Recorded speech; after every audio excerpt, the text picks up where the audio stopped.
that season. Also, speaking of wide receivers, we have Terry McLaurin status up in the air for week 1 against the Cardinals. According to ESPN there, suffered a turf toe injury in Saturday's preseason game against the Ravens. So what does this do for his value? Yeah, I think he's somebody else that we're going to say to buy the dip on, and his dip might actually be lower than Jerry Jeudy's, and I might like it a little bit better. Not that Terry McLaurin's got a great quarterback in Sam Howell, but there's some optimism about Howell. The real issue with McLaurin, and this is what separates him from Jeudy, is that there's another wide receiver on his team that might be better than him. And that's Jahan Dotson, the second-year speedster, who's just had a nose for the end zone, not just last year when he was healthy, but also this preseason. We saw it in the game against Cleveland.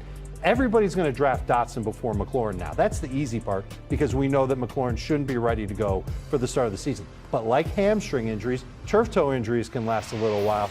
I think McLaurin might have more of a ceiling this year that fantasy managers might have to kind of just get used to, shrug their shoulders. He's been right around 12, 13 fantasy points per game in PPR pretty much over the course of his career. That's where I would expect him to be once he's right. And again, a month from now, it's week 3. The Commanders, at that point, they're taking on Buffalo. That's not a matchup I'm going to want to feel good about starting Terry McLaurin in his first game. So this is another player. I think you'll see him get drafted after Jerry Jeudy, but it might be the one that I would target if I were in the market for a wide receiver that I can put on my bench and eventually get some good production, not great, but good production from in the second half of the season. So out of these two injuries with the wideouts between McLaurin and then also with Jerry Jeudy, the Jerry Jeudy injury is the one that concerns you way more. I mean, they both concern me. Yeah. But I'm going to take Judy's got the upside when he's right to be the #1 target getter in Denver. I'm not sure if McLaurin has that same upside in D.C. All right, Dave Richard with us here on HQ as we were following a lot of injury news. If you're just tuning into HQ, Broncos receiver Jerry Jeudy is expected to miss several weeks, so that hamstring injury,